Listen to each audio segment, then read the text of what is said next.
And I'll turn off. Thank you very much, Isabel, and I'll turn off my video just to make a less bandwidth. Can everybody still hear me okay? Yes. Well, thank you.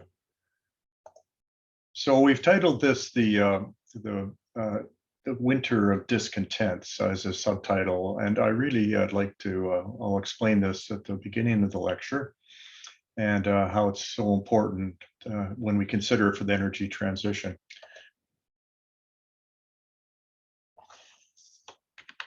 So this lecture initially began with the McGee Beacon Fellowship that I received earlier this year.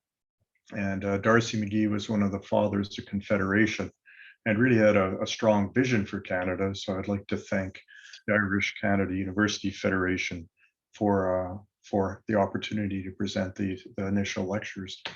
And the first lecture was given by Professor Mary McLeish, the former president of Ireland, and she had a kind of a saying that would basically say, change is coming, but it's not always predictable. And so what are we looking at today? We've got wholesale gas prices are spiking and real earnings are dropped off remarkably. We have concerns about pipelines. The Nova Scotia government has mandated that we'll be receiving 80% of our energy from renewables by 2030, and 40% of that will come from wind. And I gave a couple of CBC interviews last month on this topic. If we go to Lebanon, they've actually had to shut down their power stations. They had no natural gas and oil to fuel them. Surprisingly, Germany, with their emphasis on renewables, and they shut down many of their coal-fired generation plants and nuclear plants, they're relying now on a new pipeline that is being built from Russia. And there's concern in the Ukraine because the transfer payments that they got for the gas coming from Gazprom and through the Ukraine, they'll no longer receive. And so Germany is having to guarantee the transfer payments to the Ukraine.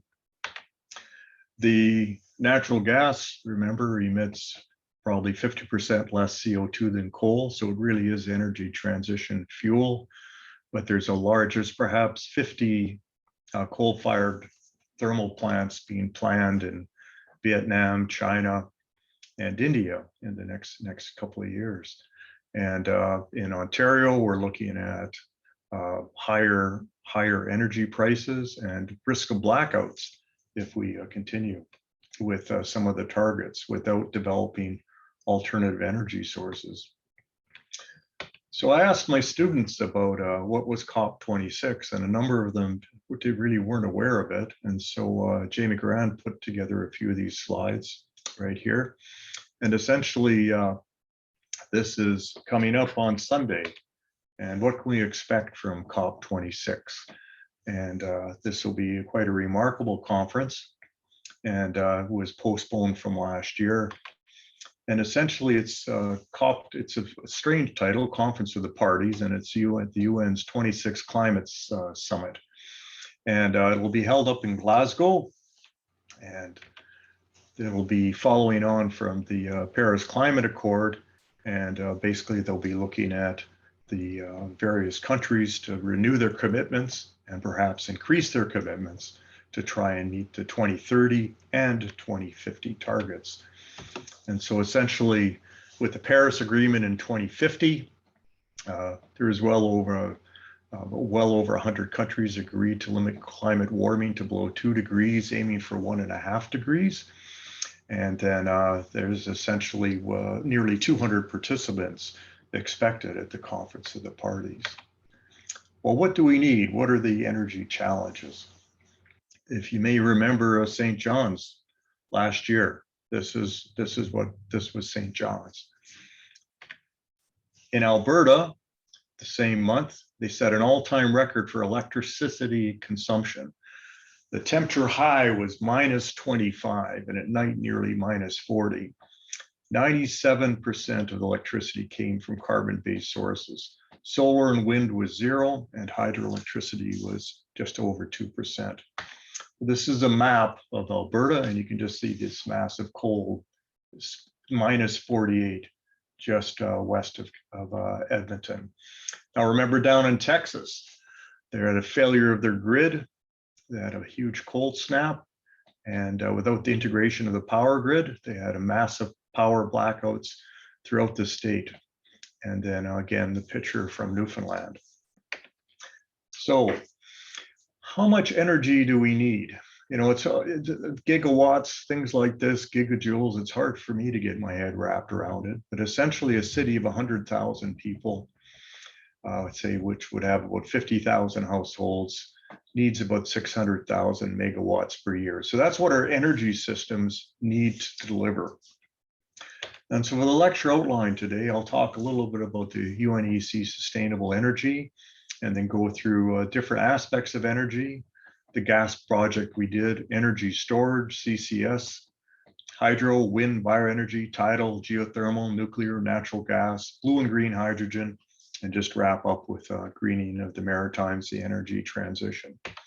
So where are we today? Well, we're not looking at 1.5 degrees, not 2, and we're more like 5 degrees based on the meetings we've had at the UN. So we're a long way off our targets. So how do we get there, and what is the energy transition? Now, keep in mind that the world uses 100 million barrels of oil a day. 100 million barrels a day. This has only decreased due to the pandemic by 10 million barrels. So that's amazing. So we've basically cut back on transportation and travel considerably, and we're still using 90 million barrels a day. And this is going to start to increase. Now, 80% of the world's energy comes from fossil fuel. So the energy transition is a change from fossil fuel-based energy systems to renewable and low to zero carbon fuels. The transition will be driven by economics, public environmental policy, and governments. The energy transition must be a just transition, and the Sustainable Development Goals of the United Nations are really a call to action. And these are the Sustainable Development Goals. And one of the ones that we're most involved with is number 7, affordable and clean energy, which of course impacts 13, climate action and life on land. And I've been just wrapping up my 3rd year as a committee on sustainable energy. And there's several subcommittees that I'm part of. And this is the one on classification resources. And this is actually a project I've given to the 4th year class to start to classify different resources. For example, the UN classification resources is just rightly so started to include water in that. And the meetings are usually held in Geneva. Of course, they've been online for the last nearly 600 days. And the site in Geneva was initially set for the League of Nations, and Woodrow Wilson, the president of the United States at the time, was a prime advocate of this. And it's an amazing site. And then, of course, the UN eventually moved to New York, but this is still a main center of the UN. And right here in the foreground is a really cool rock garden for the geologists in the audience. And each country is represented by a boulder, a rock. And Canada's contribution is I think an igneous granite from Quebec, if I recollect correctly. I would have advocated for a sedimentary rock and a sandstone, but that's all you can kind of count for. So what do we do on the Committee Sustainable Energy? We really work towards the aim to ensure access for affordable, reliable, sustainable, and modern energy for all. And 5 targets the committee has for 2030 are universal access to affordable, reliable energy, increase substantially the share of renewable energy, double the rate of energy efficiency, enhance global cooperation, and expand the infrastructure and upgrade the technology for these areas. One of the things the working group another subcommittee I'm on carbon neutrality. But in March was the technology brief, and this has been distributed widely. And we've been really, this has been an incredibly busy year preparing materials, especially for COP26 beginning on the weekend. Now, I mentioned natural gas, and this is expected to be the most consumed fuel by 2050, and it's driven by its environmental challenges. For example, you may recollect that it's 50% less emissions than, for example, from coal. And this is an interesting diagram here showing the changes and transition and some of the energy types that we can start to see. But Canada's targets are essentially to reduce our emissions by 30%, and this has recently been increased by our government, and achieve net zero emissions by 2050. And as of 2019, it was understood that Canada was on track to meet the 2030 greenhouse gas emissions. Now, when we look at energy, we can talk about renewable energy and green energy, and different aspects we can look at, different types of energy: solar, geothermal, renewable, biomass.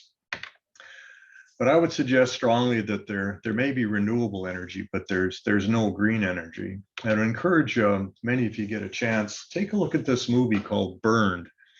And it says, "Are trees the new coal?" And this was recently on PBS. And it really decries the lack of biomass and biodiversity once the forests are harvested. And keep in mind too that reforestation, you're looking at least 30 years before a tree is actually an effective storage vehicle for CO2. Take a look too at more green energy, as we would say, or renewable energy. This is the change that's occurring at Muskrat Falls, and this is where Nova Scotia hopes to get much of its power. Nuclear power, this was Fukushima in Japan after the tsunami and the destruction of several of their nuclear reactors. So let's though start back in Nova Scotia and the Maritimes with oil and gas. And this was the first well really in around Moncton in 1859. And there was a lot of oil and gas production from that area. The Stony Creek field is still in production. The first oil well was drilled actually in Canada and in North America in around Sarnia, Oil Springs, Ontario. In the offshore, there was a considerable production from Cohasset-Bannock and then the Sable Offshore Energy Project. All of these have now been decommissioned. There was offshore production that began in 1992 and with about a little over 7 million cubic meters of total oil production. The Bannock project brought gas from the offshore and down along the Maritimes Northeastern Pipeline into the New England states. And there was also considerable exploration off of Newfoundland and the Grand Banks, and much exploration in the 70s up into the areas offshore Labrador. And then these are some of the major developments off of Newfoundland: Hibernia, White Rose, Terra Nova. And some of these fields are so far offshore that there actually has to be distribution of revenues to the UN. And then this is some of the production from the Newfoundland and Labrador offshore fields. And Hebron's currently under construction, particularly helped by an investment from the government in Newfoundland and the federal government. In terms of Hebron construction, a lot of, essentially there aren't pipelines. The oil is taken into offshore tankers, and then that's transported to the different refineries. These are remarkable platforms. There can be up to 40 different wells drilled off these platforms, and each platform can produce perhaps 150,000 barrels of oil a day. New Brunswick, there hasn't been any offshore oil and gas exploration, but in the mid 70s and 1980s, there was the Chinapus and Cape Spencer wells. And then, as we mentioned, the Sable oil and gas was transferred down to the New England states from several developments that were operated by the Sable Offshore Energy Project. And this is another example of the pipeline and the distribution networks. And these are really important too when you think about it, because we're going to be talking about the hydrogen economy. And you're going to need pipelines to transfer and transport hydrogen. In fact, they're going to, the hydrogen is a very light molecule, and so that'll have to be transported in plastic-lined pipelines. With regards to thermal energy, there's 4 coal-fired generation plants in Nova Scotia. And for example, the Tufts Nova Scotia generating plant produces 500 megawatts. And one thing to keep in mind is you can do really cogen. You can basically do heat recovery, and that can provide, in this case at Tufts Coal, 50 megawatts of electricity. And then there's also oil-fired turbines in Nova Scotia. In Newfoundland and Labrador, there's one thermal generation plant that uses relatively low sulfur oil, and that produces nearly 500 megawatts of generating capacity. Over in Prince Edward Island, they have one thermal generation plant with producing about 60 megawatts, and then 2 diesel-fired combustion chambers.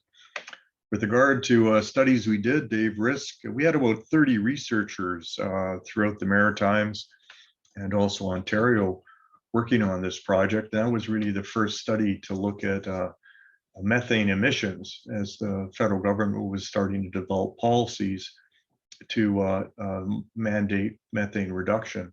And so the purpose of the study essentially was to investigate sources of methane. And so what we have, for example, in Nova Scotia, approximately 7,000 mine openings. We have abandoned mines that may emit methane. New Brunswick, there was a number of abandoned oil wells, particularly around the Stony Creek area. So some of our gas project objectives, and Owen Sherwood worked along with this quite considerably as one of the principal investigators, was essentially investigating emission factors from legacy fossil fuel sites. For example, coal mining started in the 1690s, and there were several different objectives that the different principles took part in. And one of the things, for example, that Olin worked on was the groundwater sampling and tracing. And we investigated the geologic characteristics. St. FX with Mike Risk's team did a lot of the work on the gas surveying. UNB did a lot of characterization of the resources in that region. And then Waterloo and Geothermal did the economics and synthesis of much of the data too. And essentially, Mike's got a real cool truck. I mean, Dave Risk that they used with gas chromatographs to measure the gas emissions. But overall, the emission severity was relatively low, surprisingly. Now, many of the abandoned wells in the west that Dave does his work at were quite considerable, but here in the Stony Creek field, they were fairly marginal. And also, we did investigations of all the maps, and Elliot McLaughlin and Fiona Henderson did much of work in this area. And then basically concentrations of groundwater and atmospheric methane showed modest increases in the vicinity of legacy fossil fuel sites that we were able to access. And attribution to natural industrial activity remains difficult in some cases due to limited access in these areas. Keep in mind too that methane is a valuable gas that can be captured, and of sufficient qualities can be used for the energy transformation. So much of the work we've discussed at the UN, for example, has been developing mitigation methods in terms of being able to use turbines in some of the larger coal mines, for example, in China. Now, in terms of carbon capture and storage, essentially, this is going to be one of the prime drivers. And you might have heard of the company in Dartmouth that has come up with some ideas to sequester carbon in concrete. And also there's been different discussions and ideas for doing direct air carbon capture too. Essentially, the process is to store the CO2 in the ground, and many of the depleted oil and gas fields would be ideal for that because of our knowledge of their characterization. and their effectiveness with traps and seals. And this is one of the diagrams from the CCUS brochure that I spoke of that the Carbon Neutrality Committee put together. So essentially what you're looking at is injection of the CO2, taking out from the emission sites, often to use amine extraction, and then you sequester that within the reservoirs. Now, also we have some of the scenarios that can be considered. So these are the scenarios if we don't meet our CO2 targets. And so basically in orange there, you can see the Paris Agreement constraints. And this is from the Pathways to Sustainable Energy that was released by the UNECE in 2020. And this is some of the work we did in the Maritimes, Marcus Antilli and Haley Pothier and myself back in 2010. Basically looking at the various emission sites, and we drew a line of 150 kilometers, a radius around each CO2 source. The black circle is essentially a cement plant. Don't forget, cement is one of the major emissions. And then we have also on there the Maritimes Northeastern Pipeline, which we propose could become a corridor, much like the Alberta Carbon Trunk Line, for taking carbon, because you can see the sedimentary basins that crosses. And also there might even be the potential to bring sequester CO2 up from the northeastern United States, where they don't really have very good sedimentary basins. And we did a similar analysis in the Irish basins. There we used a 75-kilometer radius. Remember, their population is much greater than it is in the Maritimes and Newfoundland.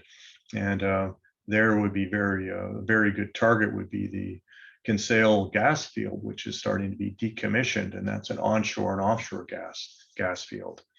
And then again, essentially, you can also use aquifers, saline aquifers. And we just participated yesterday at a conference at Waterloo, the Waterloo Institute of Sustainable Energy, where they're looking at CO2 sequestration in a very, very big way in southern Ontario. And one of the prime areas are going to be the Cambrian sands, and also they're looking at storing in saline aquifers too, where essentially the CO2 would be captured into the saline aquifer, and then you have to have an effective seal and trap. Now we can do that offshore Nova Scotia, and this is one of the studies our team did, basically looking at storage offshore in the depleted sable fields and areas where you've got excellent closure. You have reservoir seal pairs associated with the deltaic environments. And then this is very similar to what you can see in some of the projects in the offshore in the North Sea. This is the Sleipner project managed by Equinor, and this is essentially storing CO2 into the deeper fields. And here they're actually using it as a secondary recovery mechanism, where they can actually bring out some of the depleted reserves that are stranded and then reuse those. So again, this is all part of the energy transition, and you actually start to reach minus CO2 emissions, because you're essentially storing the CO2 to balance the work you have. Now this is comparing Nova Scotia to the North Sea fields, for example, Oosterra and Capitat, and this is a sable field. And then in terms of the amount of emissions in Nova Scotia, Canada's emissions, and then global CO2 emissions. And this is some of the prospectivity.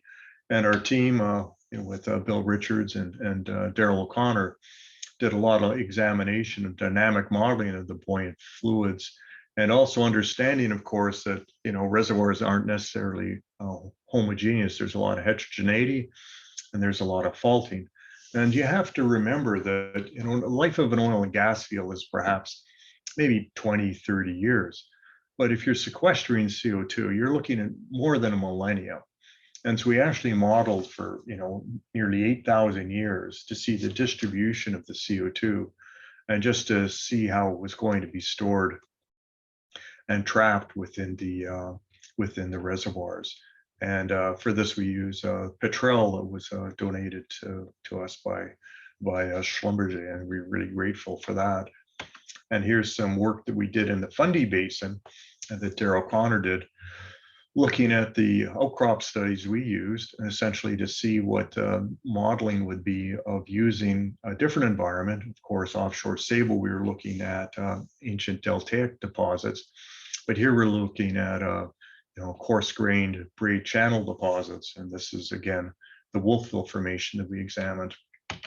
Max Angel looked at the economics of it, and essentially you could save, you could reduce and lower carbon emissions in Nova Scotia by 20% in 4 years at a cost of $1.70 a day per person, which isn't that inexpensive, because remember, there's close to 1 million people in Nova Scotia. And then, as we mentioned, they could use a Kinsale gas field over in Ireland. And then these are some of the different assessments that our colleagues in Ireland worked on for their area here. And then another thing to think about too is other energy sources. And so one of the things people are looking at, and this received a fair bit of information recently, is storing CO2 in basalt, for example. And we've got a lot of basalt in Nova Scotia. There's a lot of basalt in Ireland. And there's also potential there. And keep in mind too, that I mentioned the Chinapus and Cape Spencer wells earlier. And within that well, those 2 wells in the Bay of Fundy, and they're not far from St. John's, you have a really nice sandstone here in the Wolfville, but also it's capped by the North Mountain basalt. So again, this is another example where we can use the ability to different opportunities. For example, we could use the Wolfville Formation for storage of CO2. We could also use the North Mountain basalt for storage of CO2, and we could generate low temperature energy, low enthalpy geothermal power from the Wolfville Formation too. And of course, as I mentioned, it's not far at all from power emissions that we can see in St. John's, Newfoundland. Excuse me, St. John's, New Brunswick. Now, we've also done a fair bit of work in Joggins, looking at the reservoir heterogeneity and seal and cap rock integrity. And this is work that Christian Rayfuse, Carlos Wong, and Trevor Kelly have been working on quite considerably. And this incorporates some of the work that Trevor's been doing for his PhD, looking at examination of reservoir seal pairs and trapping mechanisms that could occur, for example, in the Carboniferous deltaics. Now, what do we look at next? We'll look at some aspects of energy storage. And Maurice Dussault and I have proposed the Maritimes Energy Corridor. And this is a region between Amherst and Moncton. It's really in the area of Micmacia, which is really a remarkable region. We have the Maritimes Northeast Pipeline going through. We have highways. We've got the power transmission lines. There's, if any of you have driven over to Moncton, you've seen perhaps 30 wind turbines in that area. But beneath all this is salt, great deposits of salt. And so within that salt, you can use do compressed air storage, for example, where the salt is removed. And they've been mining in this region since the 1940s by solution mining. And then they create the cavities, and then they use natural gas to basically take the brine and create salt. And this is how they develop the process. Now, with renewables, it tends to be use it or lose it. And if you can't incorporate it right away into the grid, then you lose that energy power from both solar and wind. But if you can store the compressed energy into, for example, a salt cavern, and then you bring it up at high period times, excuse me, then you can actually use that to turn turbines and put that onto the grid. And so this is a seismic line, and Mike Rigel and John Waldron did the initial work on this seismic data. And they basically demonstrated where you've got salt withdrawal in the Cumberland Basin. and then that's taken into the forms these anticlines, the Athol anticline, for example, and these have become quite significant for mining, for salt, and also for solution storage. Now in Ireland, they've also been investigating compressed air energy storage with several schemes, but due to financial constraints, that project was eventually withdrawn. So it takes a while to get this technology in place, but once it's in place and it's tested, the prices start to drop remarkably. And so essentially, a summary of CCS and energy storage: you need a source of CO2. When our teams did an evaluation of the Norn field in the North Sea, you have to find a point source of CO2. And so they basically had to, in their scenario, import CO2 from a cement plant in southern Norway to take it out in the field. So you have to have a major source of CO2. And if you remember that diagram that we put together showing the radiuses around from Nova Scotia and the sedimentary basins that are there, but basically, renewable energy requires storage capacity.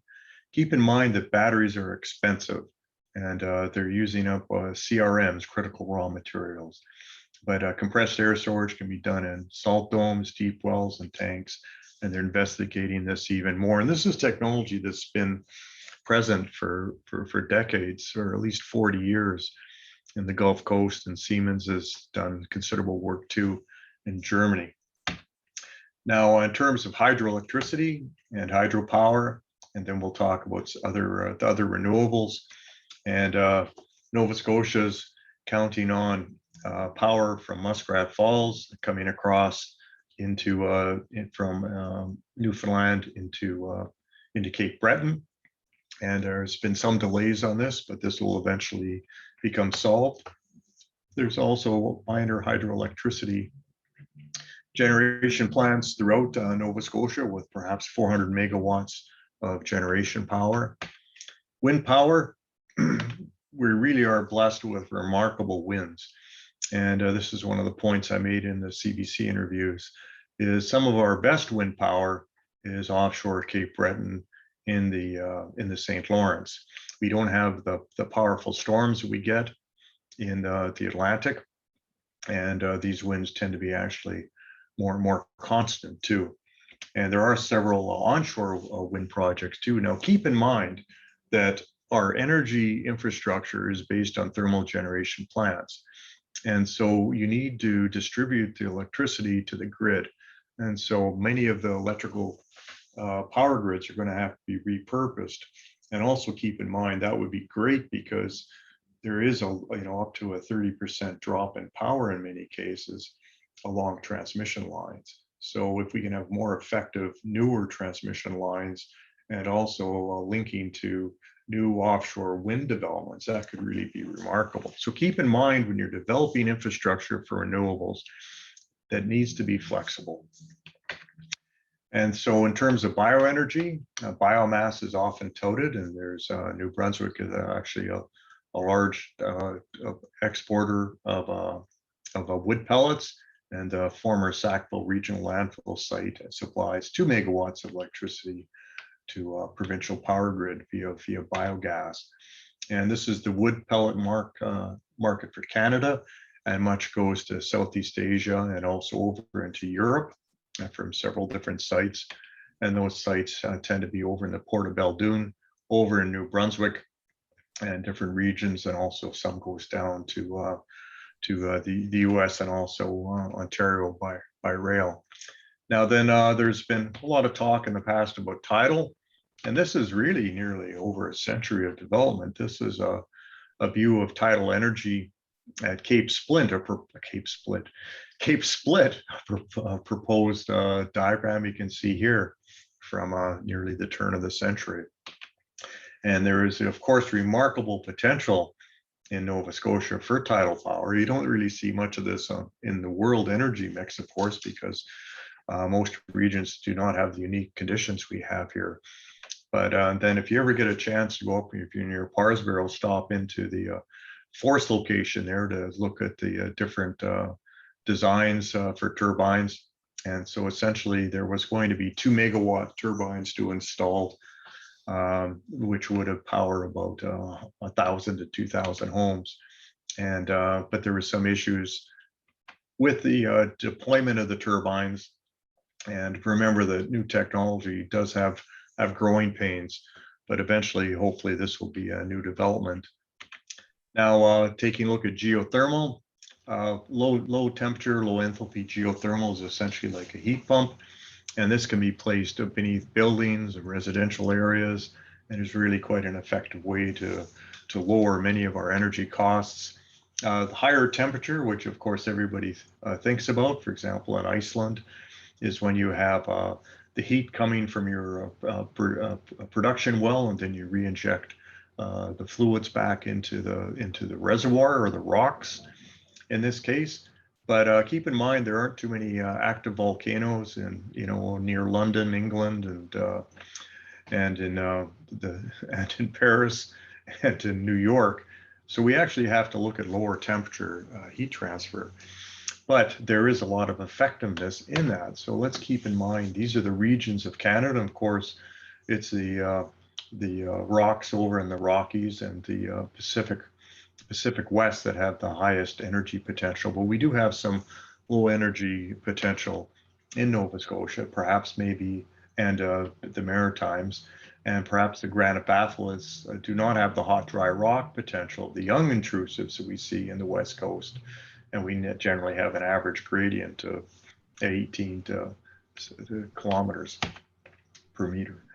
Now, this is from a lecture that Maurice Dussault and I gave a short course last month, I guess in end of August, for the Latin America EAGE, and essentially looking at different aspects of the temperature. So the hot steam, the hot geothermal, are the ones that can drive geothermal plants. But as we mentioned, the low temperature can really be used for things from heating and cooling homes. And there has been geothermal potential for quite some time in Nova Scotia. And for example, they're using the abandoned coal mines at Spring Hill for geothermal cooling, and they are looking at that too now in the new hospital expansion up in Cape Breton. And then here's an example to keep in mind. This is the geothermal gradient for Ireland. And if you look up in Northern Ireland, they've got remarkable temperatures, but keep in mind that these are really at great depth. They're well over 5,000 meters down, and it's pretty expensive to be drilling wells down to 2.5 and 5 kilometers beneath the ground. And these tend to have to be very wide bore wells, wide diameter wells, to move the fluids up and down. You also have to look at diagenesis of the formation too, and potentially you do have some implications of scaling on your pipes. Now, let's take a quick look at nuclear. That gets a lot of news recently. And so this Atlantic Canada's sole nuclear plant is over in New Brunswick, and there's a lot of talk of having a small-scale nuclear reactors. But keep in mind, Fukushima, Chernobyl, and containment is a real issue. And it's interesting that there's been a lot of talk at the UNECE committees about nuclear as a way forward for carbon neutrality. And it's really quite interesting for example, Austria and Germany are non-nuclear, whereas France is. And so in the wording and the document briefs that we prepare have to be able to placate each different camp.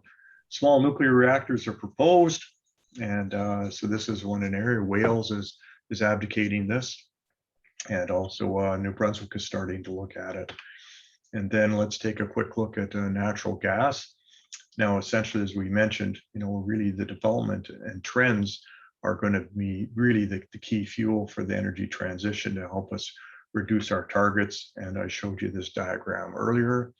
Another aspect is taking a natural gas and converting it to liquid natural gas and using that for fuel to fuel tankers, for example. And in fact, it's being used for cruise lines. Now, remember why, liquid LNG, it's fuel portability. Remember what we said about oil. Now, there's been several, most LNG investments have been pushed back to 2020 and even 2021, but there's a number of projects that are being looked at.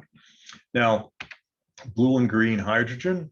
Blue hydrogen is produced from natural gas. Green hydrogen would be produced from renewables such as wind energy. And so this can be quite advantageous, but we're really a ways from this, even though hydrogen has been present for decades and decades. Seeing it converted into a feedstock right away is going to take some time. As I mentioned, we need to have pipelines. You need to have a distribution network, and the pipelines really can't be made of metal. My colleague Maurice Dussault, perhaps you could have a hydrogen corridor on the 401. If any of you have ever driven around Toronto, you've seen the massive broad highways and all the truck transport, and you could have a hydrogen corridor fueling between Detroit and Toronto. And it's this sort of innovation that we need to think about. So green hydrogen, the world needs green hydrogen really to fully decarbonize, and increase in wind, solar, and other renewables will help provide the decarbonization effort that green hydrogen will provide. As I mentioned, blue hydrogen is produced from natural gas. Until green hydrogen can be able to be utilized completely, we're really going to have to rely on blue hydrogen. Now, this is the future of fuels. For example, this is Carnival Cruise Lines and what they've looked at. And currently, they're really not seeing hydrogen as being, you can see this kind of red light, green light, stoplight type analogy. And so they're not really seeing hydrogen at this point in time as an economic use. And remember, if we're not going to be seeing things taken up by industry, it's not going to be economic. But we just saw natural gas being used for LNG transport. Now we can see, I think in about 10 years, we'll start to see much more hydrogen being used. So greening the Maritimes, as we mentioned, the energy corridor that Maurice Dussault and I proposed between the regions. And this would be a great opportunity for Nova Scotia, Prince Edward Island, and New Brunswick to really develop further green technology through this area, along with our Indigenous partners in this area of Mi'kma'ki. So the Maritimes are a unique position. The energy corridor can dwell on and use the regular winds in the Gulf of St. Lawrence. We have salt deposits for energy storage, plus great power links to the USA. And just a few comments to wrap up. What's the role of geoscience in the energy transition? Geoscience knowledge must really guide regulators and policymakers internationally and nationally. And we must understand the limits of our energy systems. And this is a cover of the Alberta Views I picked up last year. And so this is a big question in Alberta. Can oil and gas workers adapt to green energy future? What is the just transition? So what do we need to think about and do? Carbon neutrality. Do we use nuclear? CCS, carbon storage and utilization. Where and how? Where are we going to put this? Who assumes the risk and liability? The life of an oil and gas field, as I mentioned, is just a few decades, where we need a millennium in terms of storage of CO2. Only governments really can assume the liability for this. The key to the energy transition is to use existing geologic data and energy companies as we use a transition. There's been remarkable developments in Alberta with the Alberta Carbon Trunk Line, the Quest project storing excess CO2 from the Scottsford refinery deeper into the Cambrian strata. We can use depleted oil and gas fields with our understanding of these for CO2 storage, reservoir and cap rock integrity, the knowledge of the petroleum system, and also generation of geothermal heat. And depleted fields also allow for potential recovery of bypassed hydrocarbons that can be produced with net zero or minus CO2 operation.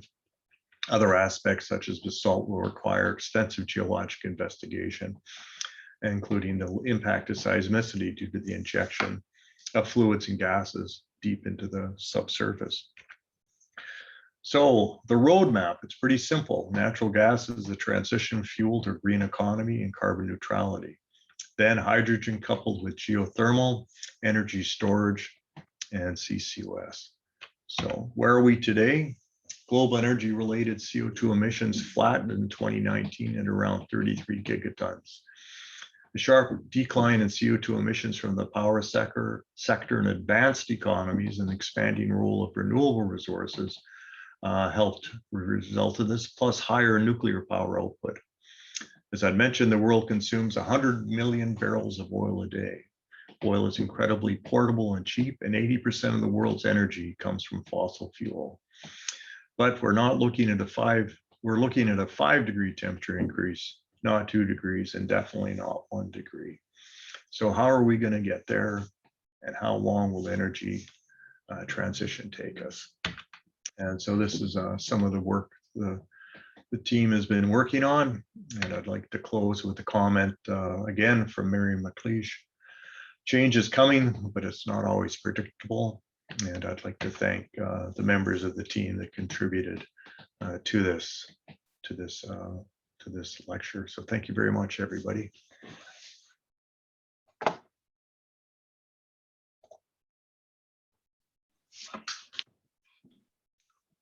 Thank you, Grant.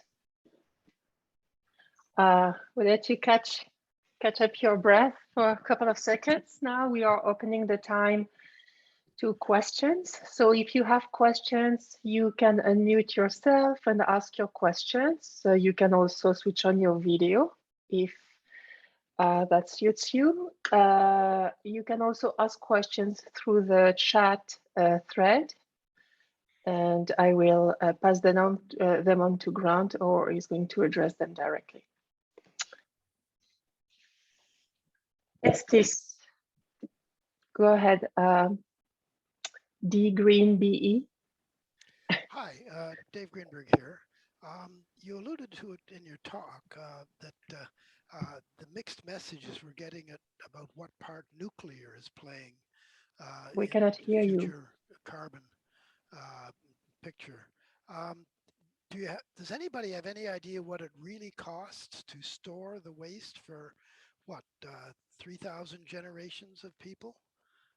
No, I think those are things that need to be investigated. I agree. I spoke to a nuclear physicist at the UN in Geneva, and who'd worked for Siemens and trained in the in Moscow, and he said, and I was asking him about, basically small modular nuclear reactors have been around for, they're on many of the naval ships of the world and submarines.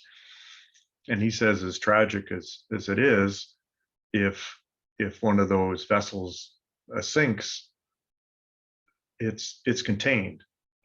And one of the issues we have with nuclear is containment, and that needs to be resolved. And as you raised a very good point too, in terms of storage of nuclear waste. And there's, of course, a lot of debate in Ontario right now is, for example, the Bruce nuclear power plant, where you're going to store waste generated from that. And they've been investigating areas up in northwestern Ontario and the granite rocks there, and using that as a storage region for low waste. And also the US has been looking at different regions there too, but it is really a contentious area. Thank you. Thank you, but the question is, hasn't somebody made an estimate what it costs to store that for that long, and who is paying that cost? As I mentioned, I think there may be, but I don't have any of those numbers at hand. I'm sorry. Okay, thank you. Okay. I have a written question here. So by TG Pronk, is it realistic to reach our goals without cutting back on emissions in transport? That is, limit families to one car.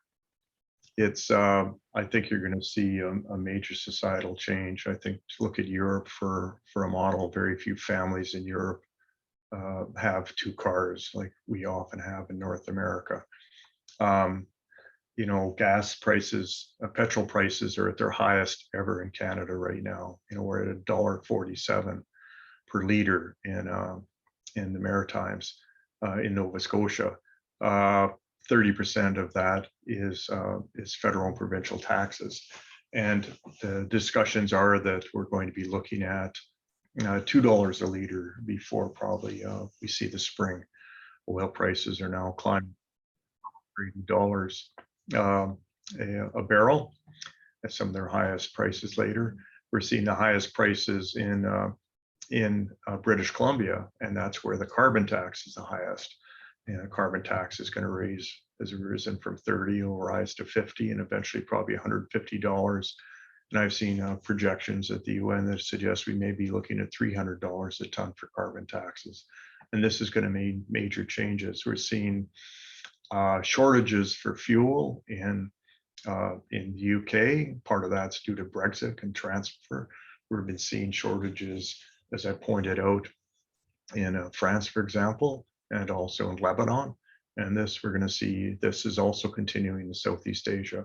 And I think we're going to see some major societal changes that will occur in Canada. Thank you. Grant, David here. Maybe you could comment. There's even today in the news about the University of Toronto divesting of hydrocarbon investments, hydrocarbon industry investments, and yet some of the biggest investors in green energy are the exact same companies, and obviously they play a pivotal role, particularly when it comes to something like carbon capture. Maybe you could comment a little bit on that. Yes, there's been a lot of discussions amongst folks, and we've had several presentations at the UN on this from the investment fields. You know, the World Bank, should they be investing, for example, in Southeast Asia, where there's many coal-fired thermal plants, but they need energy and they need inexpensive energy. And that's why you see Vietnam, China, and India developing a lot of these plants. And so we're going to see further divestment from that. But, you know, I'm a little bit concerned the way it impacts Canada. I mean, we're importing fuels from the Middle East and from South America, where we really don't have the stable democratic governments that we experience here in Canada and have the luxury. So I'm somewhat concerned when we're importing fuel and not using some of our own resources, when there's been considerable efforts, for example, the Alberta carbon trunk lines and other areas, to decrease the amount of fossil fuels that are being used in generating power. And there has to be this energy transition. I mean, we pointed out from last year, 97% of the energy in Alberta had to come from fossil fuel. And we just don't have the infrastructure in place. So it's just not going to be changing the switch that quickly. And there's, as I pointed out, there's no green energy, there's renewable energy, but every energy source has a cost that we're going to have to share. Thanks, Dave. That's Dave Mosher, by the way, who's down in the UN right now in New York City.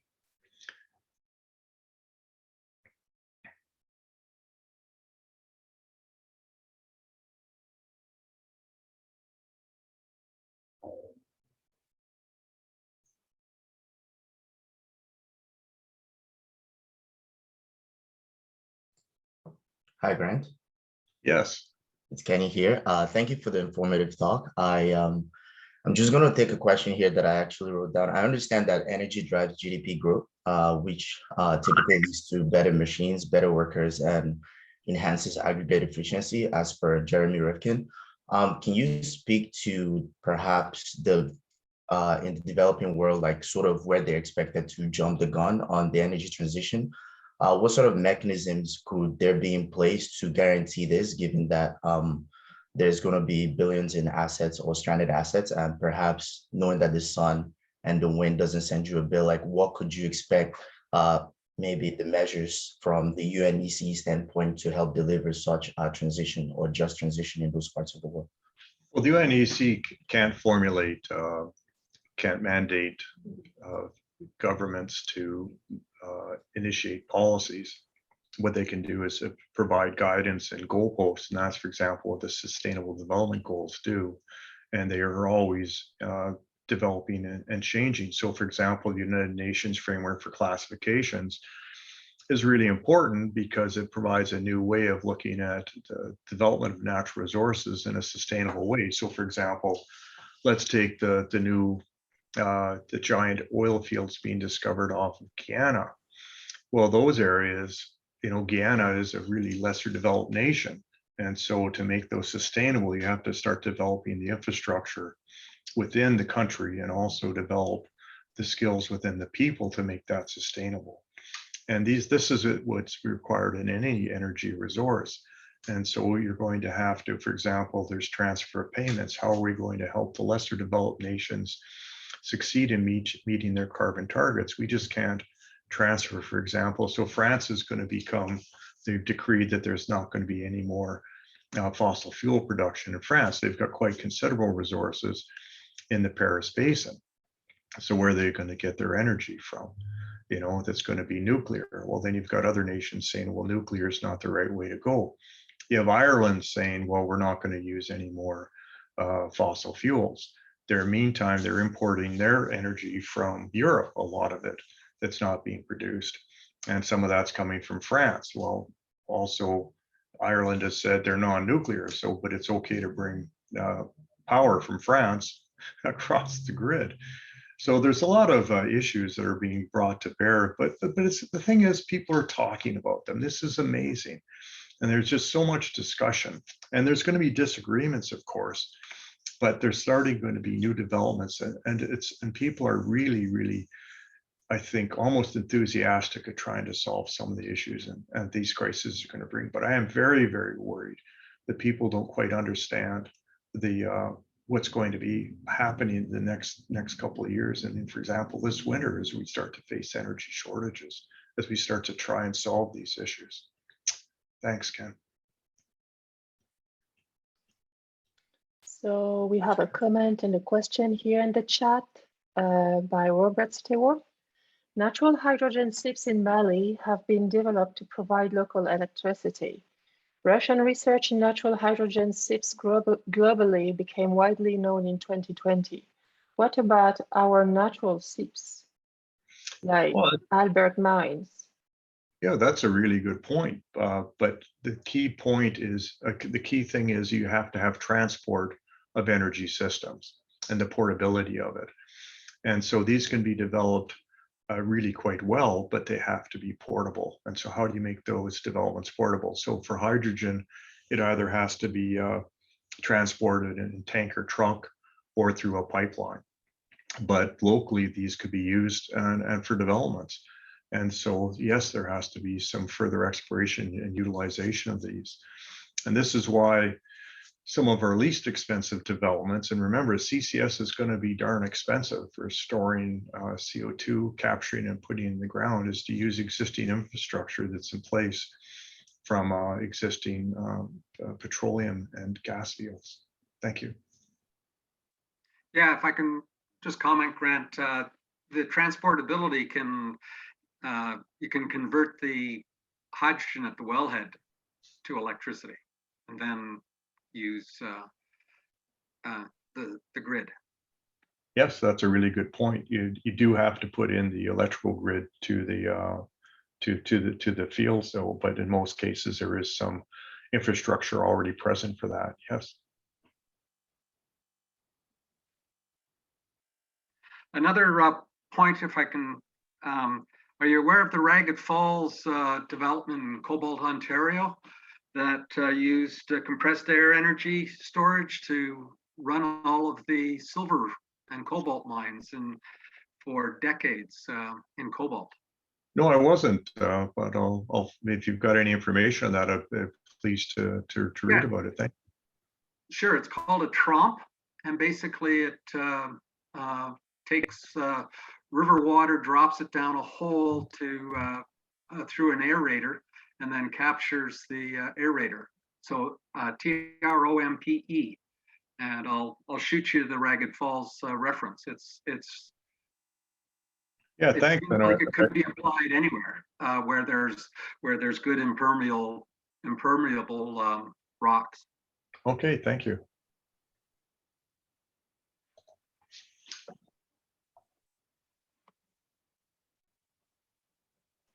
I have another question in the chat from Ken. How viable is natural gas and blue hydrogen as transitional fuel to guarantee a just transition given the disparity in the spot and future price of gas and oil? Oh, it needs to be developed. I mean, we have the technology clearly. I mean, that's, you know, how the spaceships get into space. I mean, that's how we had the Zeppelins, the airships that flew, but we just have to develop the more hydrogen. And it's again, the portability and transfer of that hydrogen. That's the only limitation. And so, for example, as I had indicated, Maurice Dussault proposing, go to your high emission areas, for example, the 401, the transport corridor, and look at that in terms of putting that as a hydrogen highway, between, Moncton and Halifax, where we have heavy transport usage. Again, that could be a potential area for a hydrogen distribution network where you've got fueling stations for hydrogen along there. So you're not trying to basically put the whole hydrogen economy throughout a nation where the ecumen is just scattered population rather than close to the border regions. We need to focus the most effective use of our energy solutions where our main emissions are. Thank you.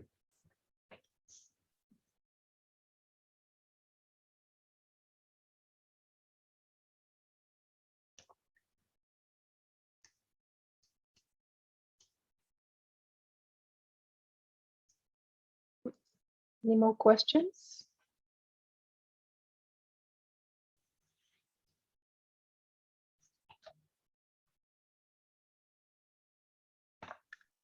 Okay, not for now. So if you have questions coming up in the next hours or in the next day, feel free to reach out to Grant, I guess, Grant, if that's okay. That'd be You can fine. find Grant, yeah, on our departmental website. I want to thank you again, Grant, for giving a talk in our series today. And I wish you all a very good day and a very good week. Thank you, Isabel.